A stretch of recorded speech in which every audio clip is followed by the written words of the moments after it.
Hello, hello, hello.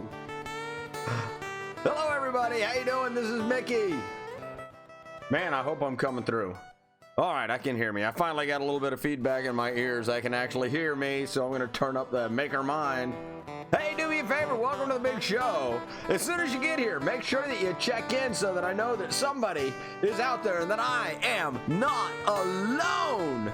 Hello, Don Ledger. Holy smokes, you got a streak going. That's 2 days in a row after Darla Stewart Bennett, Darla. Anyway, Darla broke your streak a couple of days ago. I'm glad to see you're back on it. Hello, Mark Calcaterra, coming in a smooth silver medalist. Darla coming in uncharacteristically in third place, winning the bronze medal. Bruce, hello, up in Alaska, my friend. So right now we got people in Arkansas, we have people in Alaska, out there in Arizona. Hello, Susie, how you doing? Hope you're doing well. I'm having a blast tonight. I've been looking at stocks all day, trying to figure out exactly how to get into the market and go broke faster than I'm already going broke. There's a lot of opportunities out there. There's a lot of way to have all of your hopes and dreams crushed as well. So we're going to let a couple of more people get on here. For everybody that's just joining, make sure that you check in. Make sure that I know that you're in the room.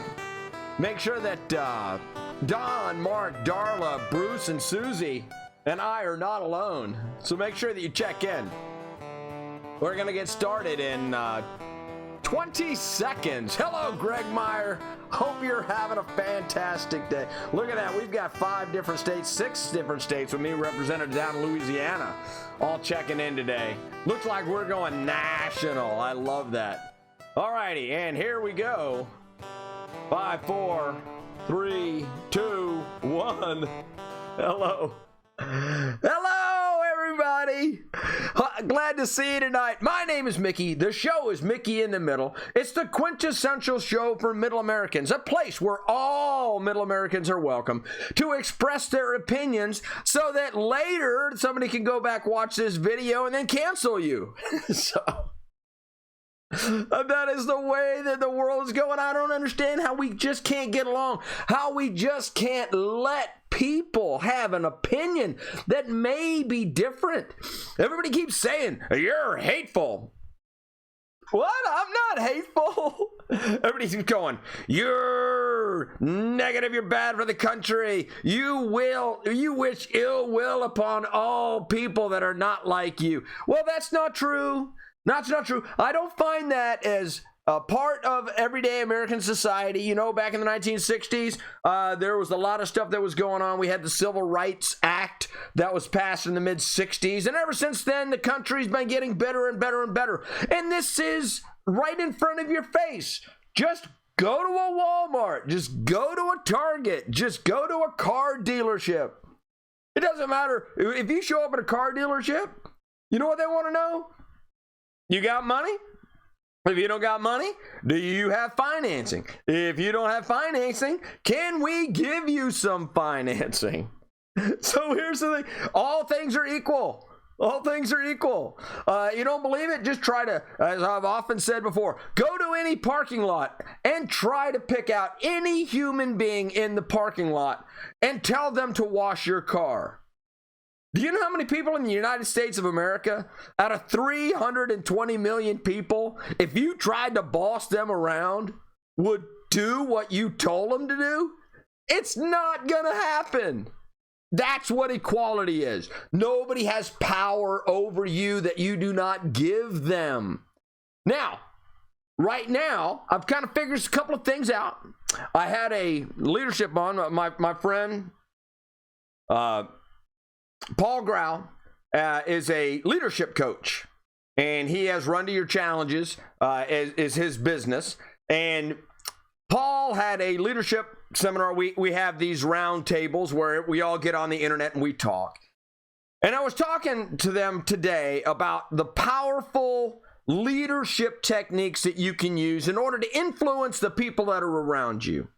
And when I started thinking about that in a leadership context, you know, one of the most powerful things that you can do in order to influence other people is play on their ability to empathize and to sympathize with what's going on. So if you create a victim, then the person gets to be a hero by standing up for the victim. So that's why they're saying, hey, look here, you're oppressing people. I must come to your aid, and I must aid the person that's being victimized, because we can all sympathize with the underdog. So the more underdogs that you can associate yourself with, then the more that you have the ability to stand up for yourself and be a hero. See, we don't have a lot of opportunities sitting behind a keyboard to interact with people and to be heroes. Now, there's a lot of people that go out. I used to have a big hero complex when I was a young person. Big hero complex. We didn't have computer keyboards, so there wasn't a place for me to go and be a computer keyboard hero. So I had to go out and I had to do that. And that's one of the reasons why my wife fell in love with me, because I was always standing up for the underdog. I got punched in the name of defending so many people in bars that at one time, just to let you know, if you shave this eyebrow right here, I was punched so hard in that eye that there's a permanent scar that says United States Marine Corps from the ring that the guy repeatedly hit me with. But I was standing up for somebody else outside of a bar. And I was like, whoa, hey, what's going on around here? Hey, we don't need to be fighting.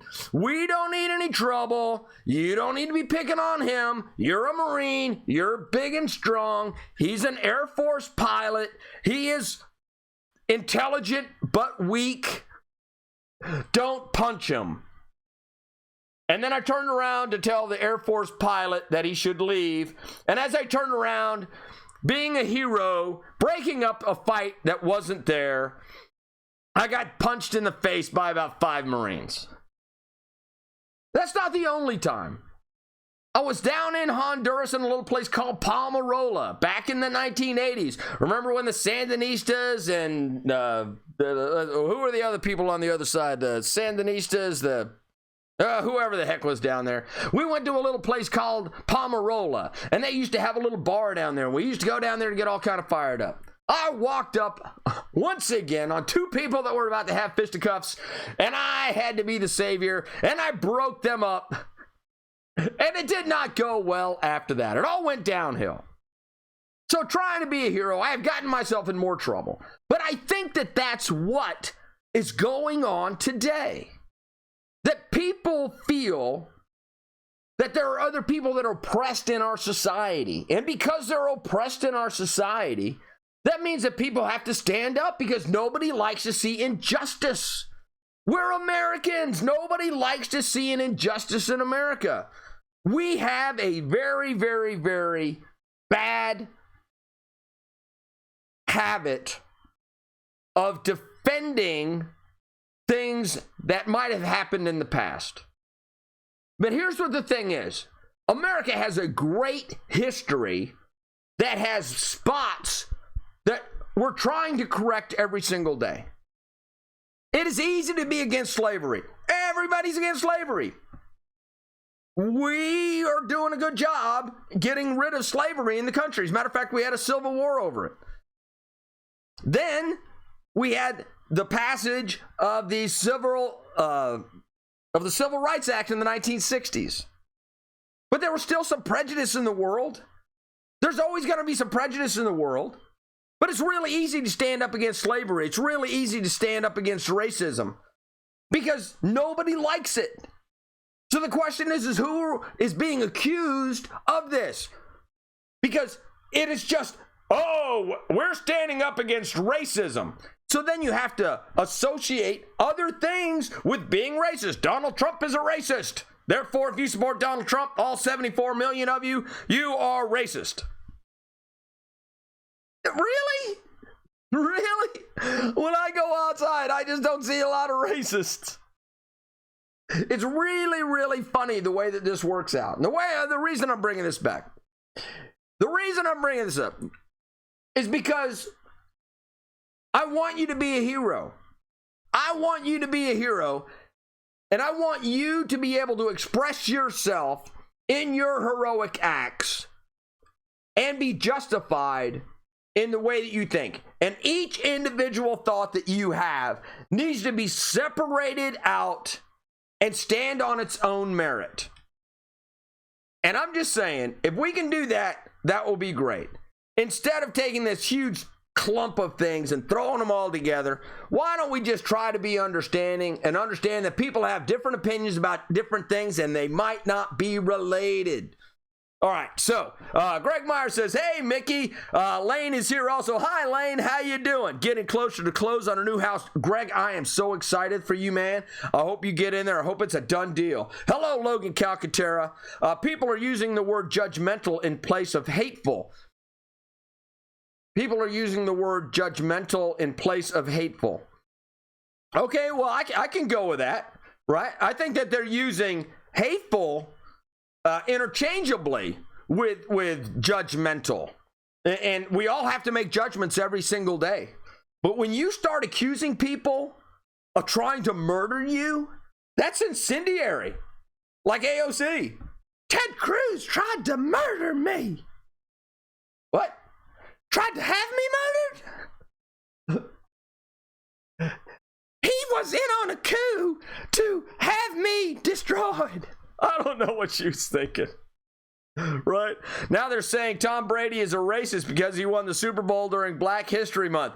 Oh, dude, I think that was kind of tongue-in-cheek, and then once it started catching traction, everybody had to throw a meme together. I don't think that anybody actually believes that, but you have to admit it's kind of funny because they could have done that with any white quarterback, right? They could have done it with Drew Brees. They could have done it with Aaron Rodgers, right? They could have done that because the Super Bowl is held in February every single year. So I'm just saying that's kind of like tongue-in-cheek, and it's kind of like and I don't think that anybody was serious about that. But it is kind of funny when you think about it. Tom Brady's a racist because he won the Super Bowl during Black History Month. Was he just not supposed to play until March? Hi, Sherry Clark. How you doing? I'm so glad. Caroline Greg's Ledger, how you doing? I am so glad that you are here. All right, so what do I got to talk about today? All right, so the first thing is, hey, I've been working with my daughter in order to get all of her applications into med school and into master's programs, and I'm going to tell you, the more I read about that kid, the more I like her because she's doing pretty good. So big shout out to Sydney Allison out there. Love you. The second thing is, all right, everybody remember, I'm trying to change the world. I'm trying to change the world on the internet. And what I have done is I have submitted legislative suggestion to several people inside of the Arkansas government to have them put in place language that says that every internet company in the state, every interactive computer company in the state of Arkansas has to declare whether they are a platform or a publisher. If they declare that they are a platform, they must voluntarily step aside under 230 protections, which says that they are not liable for anything that goes on their lines, and they're not liable for any content that anybody else has been published through them, that they voluntarily decide to be protected under Section 230 of the FCC Decency Act. And if they elect that, they know that they will not be prosecuted under 230 and that they will be a platform, and they voluntarily will not restrict any publisher anyway. They will be treated like a phone line. They will be treated like an electricity line. They will be treated like your cable company, like a text company. What drove this is a lot of different things, mainly 230 protections that are being exercised by Facebook and Twitter. So I submitted this legislation that said they can voluntarily be a platform and then without restrictions to anybody that's on their site. That means you get to say whatever you want to say. You get to be you. You get to be free. You get to go and do whatever you do without repercussions of being muzzled by some great big huge mega billionaire media, Facebook, Twitter giant filtering all of your content or deplatforming you or demonetizing you. Anybody that does not voluntarily become a platform then becomes a publisher. And right before you doing a user agreement with that company, they have to put on there that you as a user understand that the company you're signing up with has the right to editorialize view all of your comment, view all of your data, editorialize all of your posts, ban you, demonetize you, and deplatform you at their own leisure.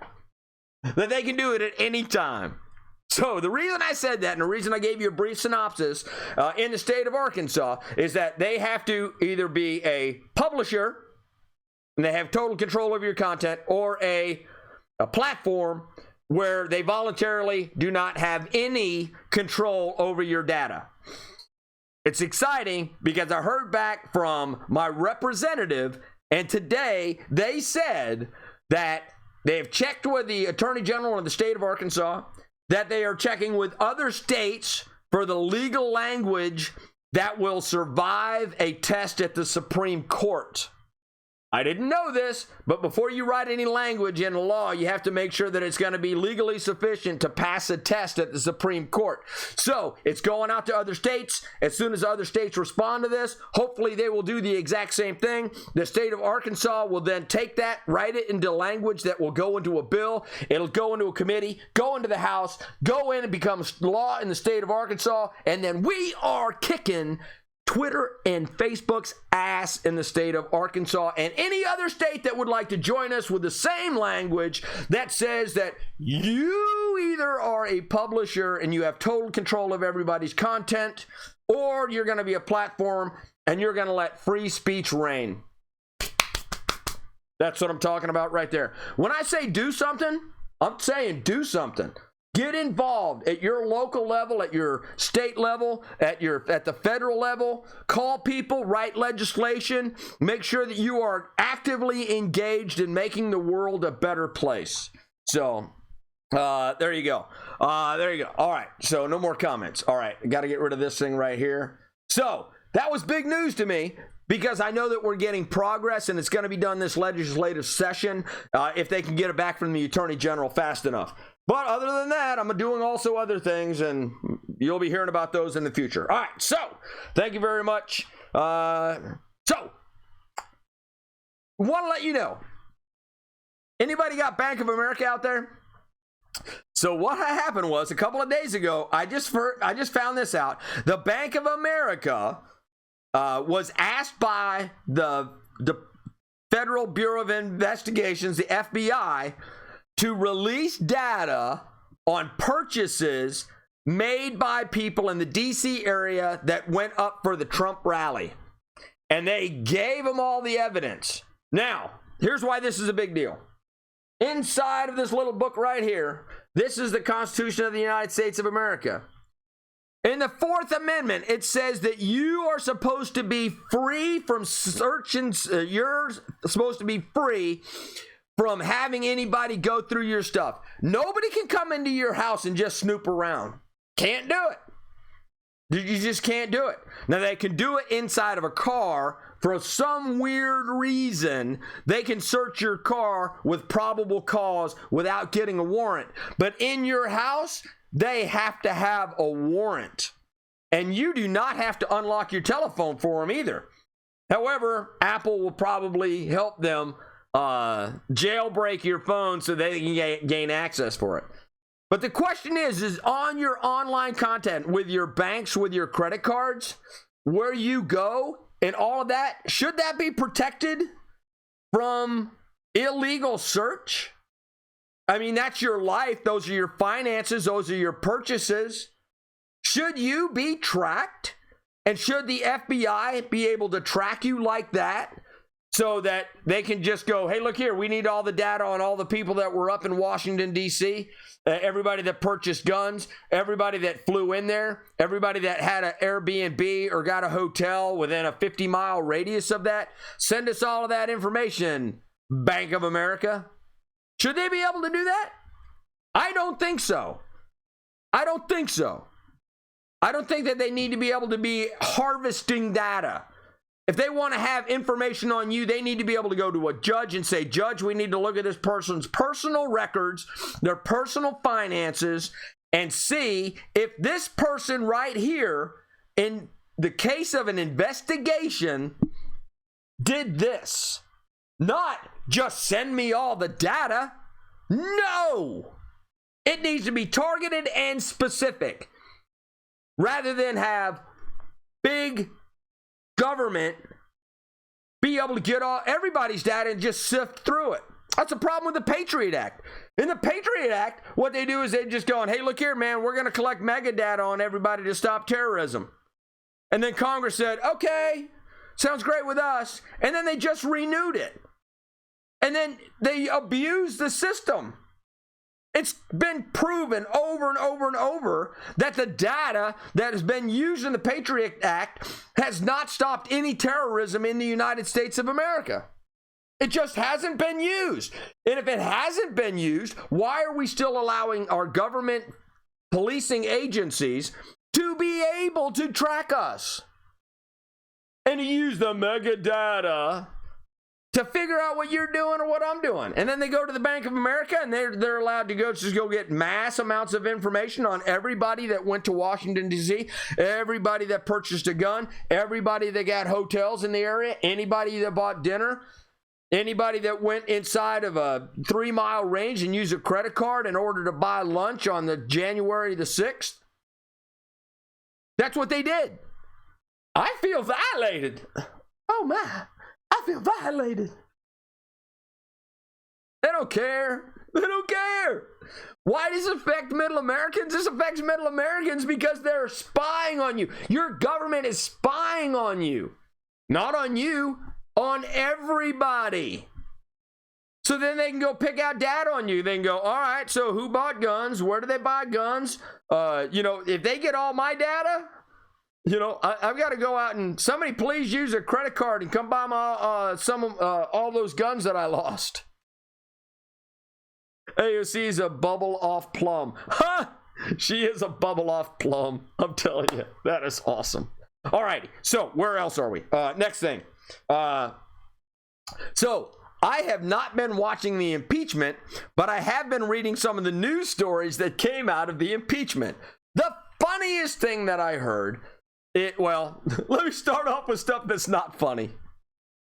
I watched some of the impeachment, but my God, they just droned on and on and on, going, this newspaper said this. This person said that. This person tweeted this about that other person.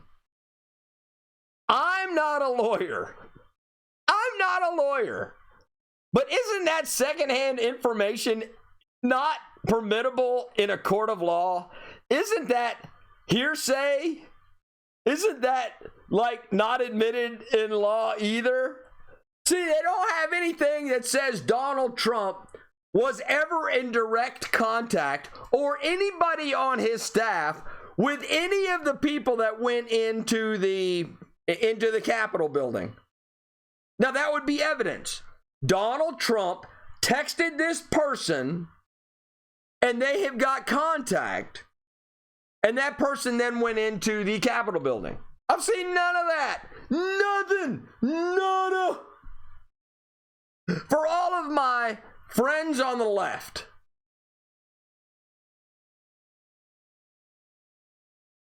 wouldn't you think that Donald Trump or somebody on his staff would have something on one of the Capitol rioters' phones or in an email that they would roll over on Donald Trump in a heartbeat and say, oh yeah, well, Donald Trump texted me. Donald Trump emailed. They've got 400 active cases. They've arrested 200 people on this. You don't think that one of those 200 people that that they looked at their email, that they looked at all their text messages, that they looked at all of the phone calls, that they did all of that research, that would have said, whoa, they talked to Mark Meadows, who was in the White House, or, oh, they talked to the Secretary of the Treasury, or, oh, they talked to the Department of Energy, or, oh, they talked to anybody else in the White House. Don't you think that after 16 hours of testimony in the halls of Congress, somebody would have said, hey, yeah, we got these right here from Donald Trump, or we have it from the chief of staff, or we have it from Donald Trump's secretary, or Donald Trump's dog groomer?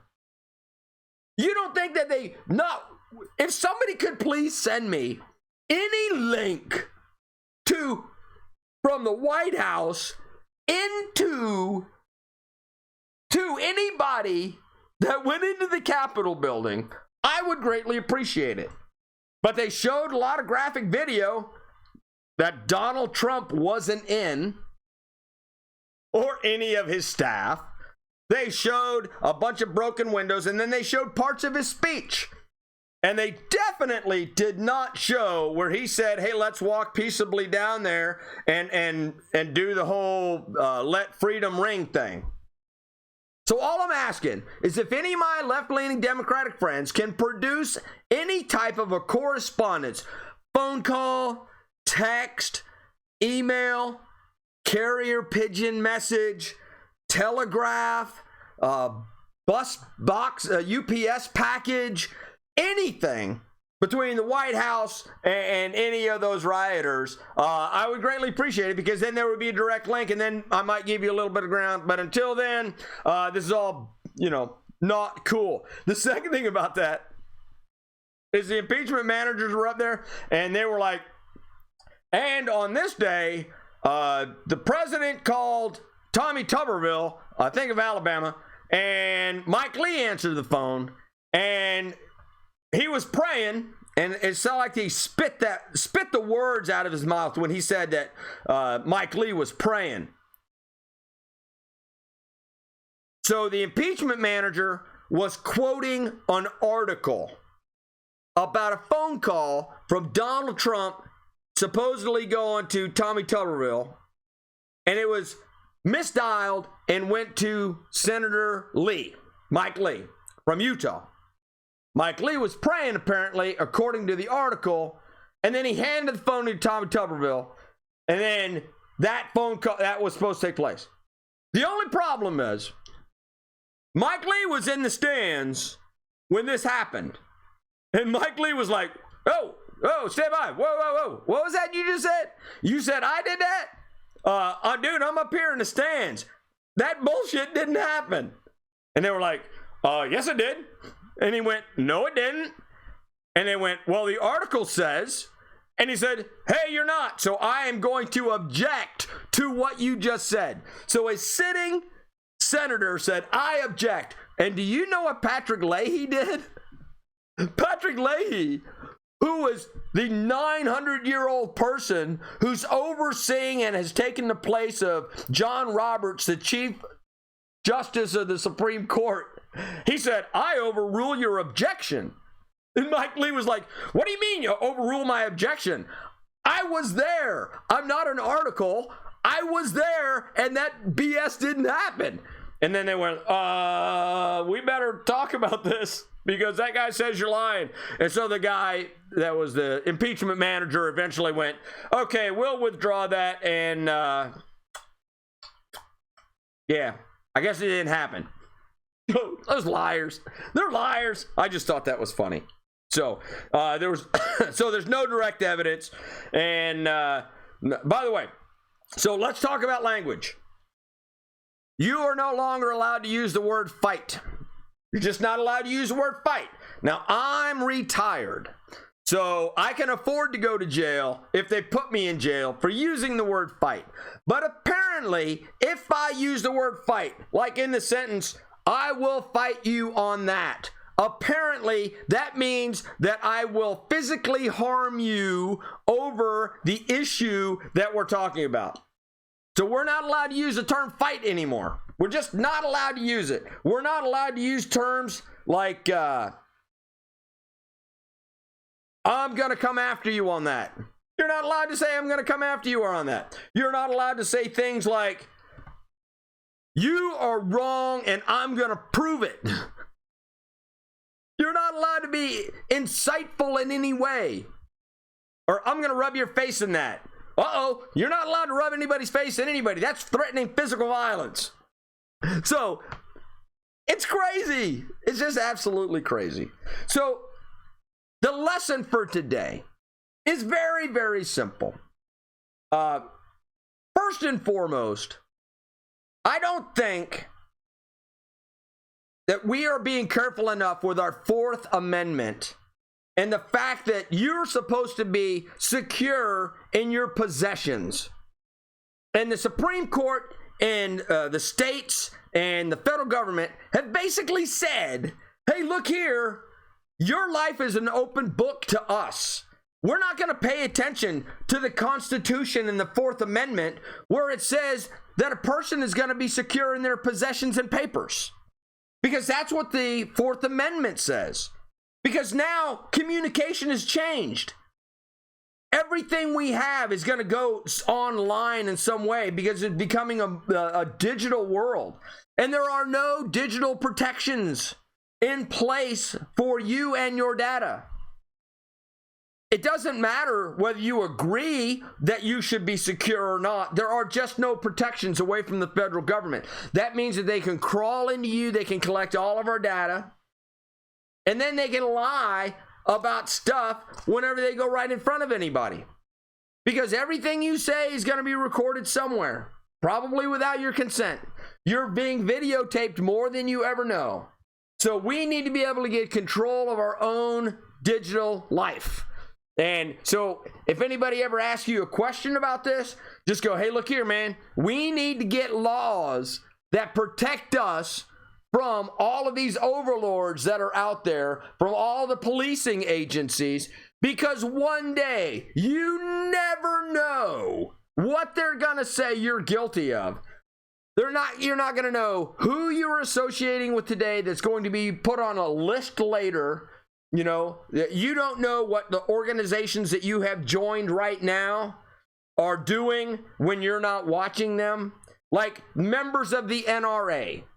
So if you used to be a member of the NRA, they've got records about that. They're digitized. And all of a sudden, when they start going after guns rights people, they're going to come after all of the people that have associated with the NRA. And then they're going to say, at one time, a gun shot a woman, so you hate women because you supported the NRA. Or you hate minorities because you support the NRA. Or you support all of these other crazy things because you supported the NRA. And it might turn on anything.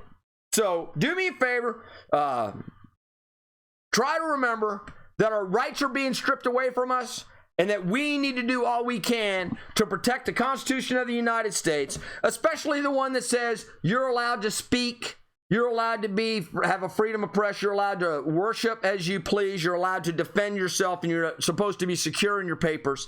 So do me a favor, have a great night. That's going to be it for Mickey in the Middle. And I hope you enjoyed this show. I hope I was entertaining enough to keep you occupied for a little while. Remember, 9 p.m. Central, right here wherever I am and right there wherever you are. 9 p.m. Central, Monday through Friday. Please ring the notification bell, like, share, invite all your friends to watch. Thank you very much for your comments. I greatly appreciate that. And I want you to know that I really, really, really appreciate you coming and spending a little bit of time with me. You do not even know how blessed I am that you do that. So, with that being said, and without further ado, that was my very, very carefully considered opinion. That's a disclaimer. You guys have a great night, and remember to live, laugh, and love. Talk to you later. See ya.